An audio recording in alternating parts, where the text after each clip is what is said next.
Bom dia, amada Igreja Presbiteriana, Vila Telebrasília, a graça e a paz de nosso Senhor Jesus Cristo. Essa é a nossa última lição, a lição número 4, que é Jesus cura um rapaz, mas é rejeitado na sua cidade.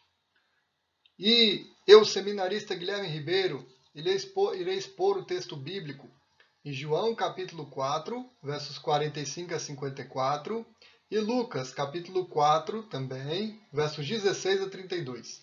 Mas antes, nós iremos fazer uma oração. E para isso, eu convido vocês a curvar a fronte, fechar os olhos, para a gente orar ao nosso Senhor Jesus. Convido os pais também que estiverem acompanhando as aulas a fazerem o mesmo.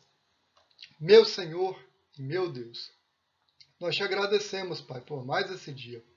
Obrigado, Jesus, porque o Senhor faz nascer todos os dias, por mais essa oportunidade de ter uma escola bíblica dominical, para a gente poder aprender mais de Ti. Perdoa os nossos pecados, abençoa a vida do professor, que a gente possa ser abençoado também, e que esse ensino, Pai, possa edificar cada vez mais as nossas vidas e a vida da igreja. Obrigado por tudo. Amém. Amados, antes da nossa aula, vamos memorizar esse versículo? Para que ao nome de Jesus se dobrem todos os joelhos, no céu, na terra e debaixo da terra. Filipenses capítulo 2, verso 10. Mais duas vezes.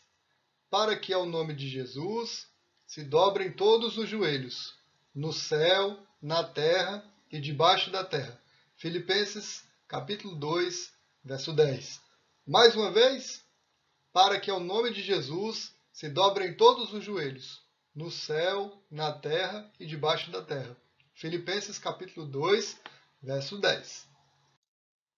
Hoje a nossa história ela vai dar sequência à nossa lição anterior, que abordava sobre a mulher samaritana. Estão lembrados? Pois é.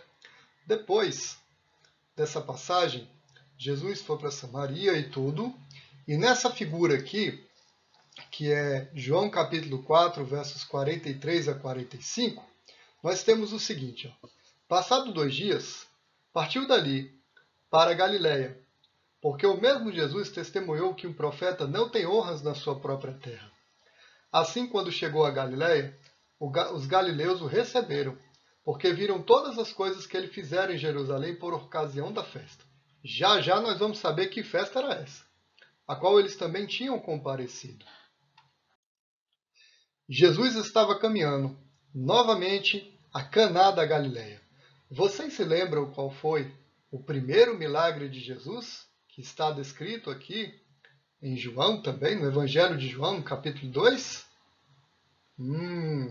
Para quem acertou que foi o milagre que ele transformou a água em o vinho, vocês acertaram e estão de parabéns. Amados, quero dizer a vocês que quando Jesus fez esse milagre, o próprio mestre Sala, pessoa que era especialista em vinhos, reconheceu que esse vinho era o melhor de todos. Porque tudo aquilo que Jesus faz na nossa vida, manifesta a glória de Deus, é tudo magnífico, é esplêndido, é que a gente não venha compreender. E depois desse milagre, dessa grande dádiva, até os próprios discípulos reconheceram isso. Vocês querem ver comigo? Quando eles disseram assim, em João 2, verso 11. Com este milagre de Jesus, deu Jesus princípio aos seus sinais em Caná da Galileia. Manifestou a sua glória, e os seus discípulos creram nele. Tudo nosso Deus faz com propósito, amados. E nessa história não vai ser diferente. Já já nós vamos descobrir qual é esse propósito, que é o segundo sinal que Jesus fez na vida de um homem. E era um homem importante. Vamos lá ver? Olha ele aí. De repente, havia um oficial do rei, que o filho estava doente em Cafarnaum. E ele ouviu de Jesus, dizendo que ele estava na Judéia, ia para a Galiléia, e foi ter com ele. Quando ele encontrou Jesus, lhe rogou que descesse para curar o seu filho, que estava à morte. Então, Jesus lhe disse, se porventura não virdes prodígios e sinais, de modo nenhum crereis. Mas às vezes nós queremos fazer as coisas do nosso jeito e não compreendemos como Deus faz. E ele novamente disse: Senhor, desce antes que meu filho morra. Mas Jesus é o autor da vida. Mas Jesus conhecia o coração daquele homem e sabia que ele tinha uma coisa importante, crianças. Tinha fé. Olha que interessante que nossa figura vai nos mostrar. Olha, a mesma figura? É. Mas agora Jesus diz assim para ele: Vai, disse-lhe Jesus, teu filho vive. E a atitude do homem foi tomada pelo poder da palavra de Deus. E ele creu naquela palavra e partiu. Amados, quantos de nós cremos na palavra de Deus, convictos de que realmente Deus faz nova todas as coisas? E assim foi. E ele partiu dali, onde estava com Jesus, vou retornando à sua casa. Diz assim o nosso texto: Já quando ele descia, quando os seus servos lhe vieram ao encontro, anunciando-lhe que seu filho vivia. O filho antes que estava com febre, quase morrendo, mas ele vivia. Aí ele perguntou assim ao seu servo: A que hora meu filho me sentirá melhor? E eles disseram: Ontem, a hora sétima, a febre o deixou. Essa hora sétima aqui, para o nosso padrão, como se fosse 1 hora da tarde. Então Jesus curou o servo, seu servo, justamente pelo poder da sua palavra. E com isso, amados, olha ele aí com a família e tudo, com o filho curado. Ele reconheceu que aquela era a hora precisamente que estivera com Jesus, que o filho dele vivia. E creu não só ele, mas toda a sua casa. Aquele homem precisava de um sinal, de um prodígio de Jesus. No verso 54 e último dessa nossa história, diz que foi este o segundo sinal que fez Jesus, depois de vir da Judéia para a Galiléia. Tudo que Deus faz na nossa vida tem um propósito. Na vida dessa família, Jesus deu uma palavra para esse homem. E ele creu na palavra. Tomou posse dessa palavra e realmente confiou em Deus. E todo aquele que confia em Deus jamais será confundido. Deus não é um Deus de confusão. Deus é magnífico. Deus é esplêndido. E ainda que não compreendamos todos os seus propósitos em nossas vidas, Ele age conforme o seu querer e o seu poder. Tudo faz de acordo com a sua vontade. Agora, nós vamos passar para a nossa segunda história, crianças. Ela se encontra em Lucas, capítulo 4, e nessa figura aqui, verso 16. E diz assim a palavra: Indo para Nazaré, onde fora criado, entrou num sábado na sinagoga, segundo o seu costume, e levantou-se para ler. Sinagoga é como se fosse a igreja dos nossos dias, para os judeus. Lá a pessoa podia ler, se fosse um judeu, podia ler as escrituras, transmitir o ensino e tudo. Se fosse um mestre, poderia comentar o texto escrito, né? E Jesus, como era judeu, foi lá para ler um texto. E foi um texto bem interessante. Vamos verificar, crianças?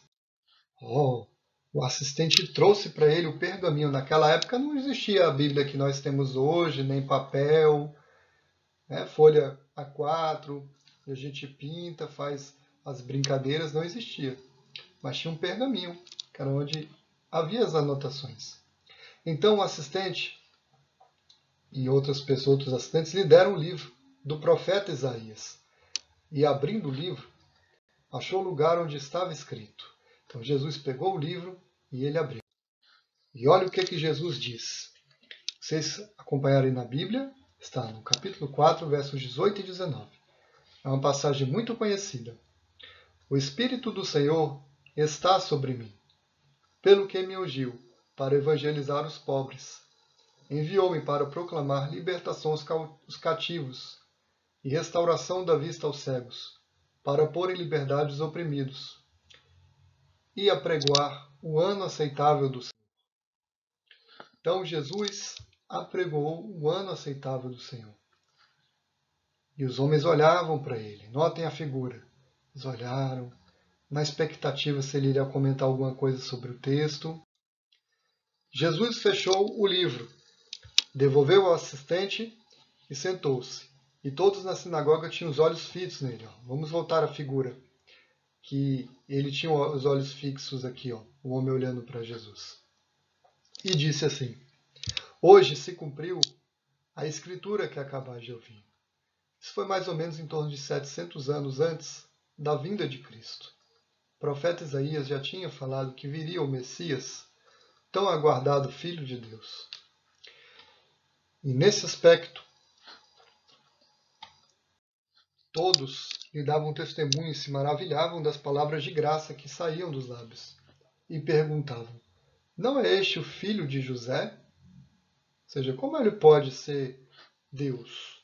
Para os judeus era muito difícil Deus vir em uma forma encarnada e tudo, dessa forma, como Jesus apresentava, de pais simples, pessoas humildes e tudo, de um carpinteiro e tudo, né? Depois ele foi um carpinteiro, então conceber isso era muito difícil, porque os judeus esperavam um Messias que fosse como um guerreiro, um homem valente, que tomasse o Estado de Israel, de Roma e tudo, e realmente libertasse daquela escravidão, daquele jugo. E Jesus disse assim: sem dúvida citar-me-eis este provérbio, médico, cura-te a ti mesmo. Tudo que ouvimos ter se dado em Cafarnaum, fazia-o também aqui na terra. E prosseguiu Jesus, dizendo: de fato vos afirmo que nenhum profeta é bem recebido na sua própria terra. Na verdade, vos digo que muitas viúvas havia em Israel no tempo de Elias, quando o céu se fechou por 3 anos e 6 meses, reinando grande fome em toda a terra. Em Tiago, capítulo 5, nós aprendemos que Elias era um homem comum. Mas quando Deus usou a vida do profeta Elias para orar, realmente não teve chuva. Quando orou depois, teve chuva.